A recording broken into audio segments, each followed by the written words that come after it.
बिस्मिल्लाहिर्रहमानिर्रहीम अस्सलाम वालेकुम दोस्तों की हाल चाल है। तुसीं देखदे पे जी अरशद अली टीवी। मैं तुहाडा मेज़बान मुहम्मद गफार। सब तो पहले चैनल सबकराइब कर लो, बैल आइकान का बटन जरूर दबाओ। हर आने वाली वीडियो वो तुहानूं पहुँची हो तुसीं वेखो। रोज़ की निस्बत इंशाअल्लाह बा फजले खुदा चंगे चंगे जानवर तुहाडे वास्ते असीं कोशिशां ते मेहनतां दे नाल करके लैके आने। आ मझ परसों असीं पाई सी, ए सेल हो गई कल उस दिन ही, तो अज इंशाअल्लाह अल्लाह ते अल्लाह दे रसूल के हवाले नूं लगे करन। इंशाअल्लाह ये चली आ मुल्तान। ए तुसीं सारे हिसाब किताब दे पंडां दे हवाले तुहानूं वाए सी, उवें ही अल्लाह दे हुक्म नाल कोई बाजार कोई वाधा घाटा नहीं सी। अज ही रमज़ान दे कोल सी ये इंशाअल्लाह तुहाडे नाल मुहब्बतां दे नाल अल्लाह दे हुक्म नाल ये कोई वाधा घाटा कोई कमी कताई नहीं होनी। कल्ली मझ जा रही है इंशाअल्लाह। बकाया तुहाडे सामने अल्लाह दे हुक्म नाल कोशिश करी दी आ चंगे चंगे जानवर और जायज़ मकूल कीमत दे विच तुहानूं मिलन और वाधा घाटा ना होवे।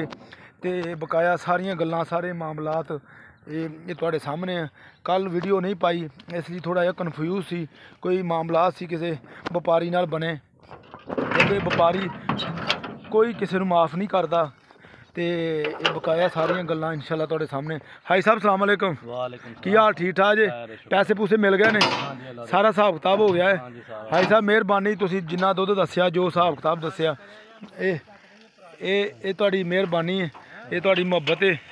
ते इंशाअल्लाह ते बकाया अल्लाह दे तरपाल भी पा यार, तरपाल कड्ढ। ये इंशाअल्लाह सारे मामले सारियां गल्लां आओ मगर अगे कट्टा ये तुहानूं दिसदा पिया। इंशाअल्लाह हर शै कैमरे की नज़र तुहाडे वास्ते अरशद अली टीवी ते मुहम्मद गफार। इंशाअल्लाह मेहनत ते कोशिश नाल ही काम कीता जांदा। इंशाअल्लाह पुर इतमाद चैनल अरशद अली टीवी। ये ते कमी कताई वाधा घटा इंशाअल्लाह तुहानूं नहीं मिलना। बकाया इंशाअल्लाह सारे मामले सारियां गल्लां तुहाडे सामने ने।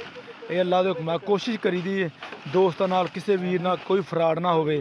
ते बकाया इंशाअल्लाह ते बंदा गलतियां दा पुतला भी है। पर इंशाअल्लाह उम्मीद करांगे ये वीडियो तुहाडे पसंद आएगी। लाइक ते शेयर जरूर कर लेनी। मिलते अच्छी ते बेहतरीन वीडियो नाल। अल्लाह निगहबान। पाकिस्तान जिंदाबाद।